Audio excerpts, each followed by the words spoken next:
Hello. In this post-game commentary, you'll see a time lapse around 8 minutes and 47 seconds long of me drawing 100 skulls over 10 days. I don't know why it's set at 8 minutes 47 seconds. It just seemed like a cool number when I was messing with it in the editing software. But there you go, and now I'm recording it. Hello. It's pretty early in the morning, so my voice is as creamy as it's gonna be. My mouth is very, very close to the microphone. Hello. But anyway, I thought that as a first video, just some free, random, non-scripted talking would be a good vibe to do.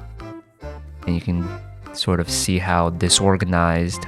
I don't even know if I'm able to talk for 8 minutes straight with no back and forth, or if I can just monologue for that long.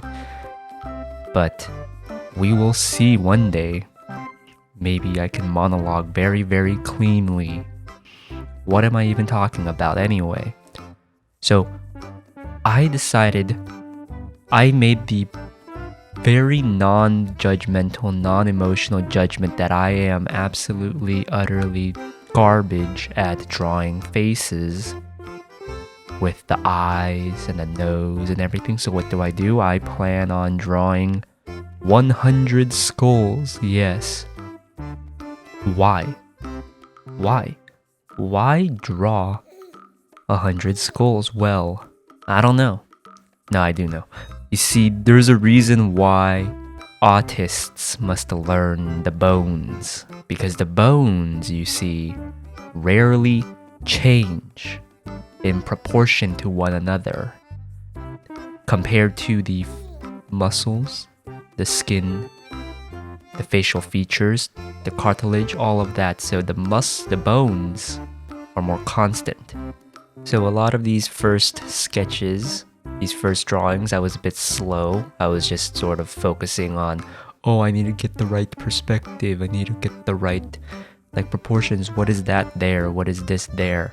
And I was just learning and studying the different features of the bones, the different facial stuff on the face, like the zygomatic bone, the maxilla, the mandible, the brow ridge, the eye sockets, all of that kind of stuff, the glabella, all these kinds of cool fancy terms, and just overall proportions and shapes of things. I had a bunch of pictures of 3D models of skulls, and I would just look off of those references and just draw the skull from a bunch of different angles, focusing on the proportions and how everything is sort of shaped with how the chin protrudes, or how the mouth area puffs out, how the eyes get sunken in, how it curves from the side.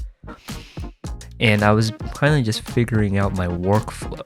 The workflow that I was bouncing between was the box and the ball. Sometimes I would start with the ball for the cranium and then build off of that, but when it's a more challenging perspective, I would just always imagine this box. I mean, I'm always imagining a box, but sometimes I'll draw it out. It's a bit, I don't know, even now, post all of this, I'm a bit confused as to should I stick with the box first or should I stick with the ball? But I think that I eventually kind of settled on going with a ball first and then drawing a box kind of around that and then putting some stuff in.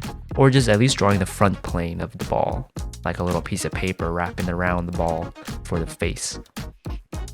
You'll see a lot of these skulls, it starts off that first skull is pretty bad, and then it gets a little bit better, and then by the time it hits 6 to 10, they're pretty good. I think they could all be bad, but I think by the halfway mark, I stopped using the photos, and now I'm going off of this. I have this medically accurate skull, this physical skull.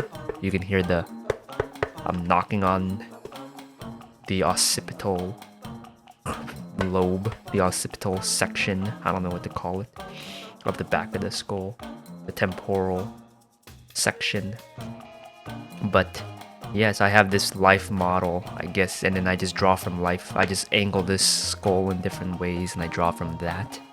And eventually I'm sort of starting to transition to skulls from imagination by the 70th skull. Like day 7, when I'm drawing my 70th skull, I'm starting to be like, screw it, I'm just gonna draw from imagination now.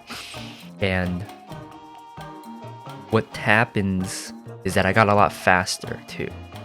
The first few days of skulls took me like 2 hours each.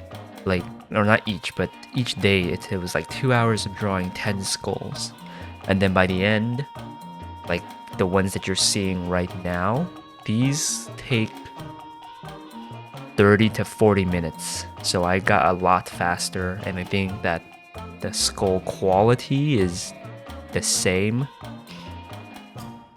or maybe even a little bit more fluid in the later ones, because I just started going with the flow rather than just trying to diligently copy. It's also important to keep in mind that I'm not just drawing skulls every day. This is just my practice morning stuff, and then I'm drawing other stuff during the whole day. So by doing this, I noticed that my other things, I'm starting to get more solidity in them. The proportions seem still weird because I'm not drawing facial features. I'm just drawing the skull features, so that still needs improving, but that'll be in the next challenge. But I think that the overall head structure and even just lighting and placements of things and the perspective of stuff is a lot better. I think I can easily light things because I know how the skulls align.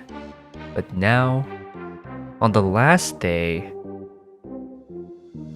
I am going to do some more stylization stuff now. This all started because I saw the picture of Kronk, and I was like, yo, how does his skull look like? So then I just started doing a bunch of stylized skull drawings, and it came out something like this. Some of them are really goofy, some of them are kind of weird, and I just kind of threw away everything that I learned, but it's like a good final thing. And then I went ahead over past 100 and I started doing some other fun, fancy stuff. That's all. First video. Going a bit off, just doing some off-scripted free talk. You can see how clunky. I think later on, I plan to do more rehearsed things, but we'll see. We'll see how I'm feeling. I just go with the flow. Don't break the vibe.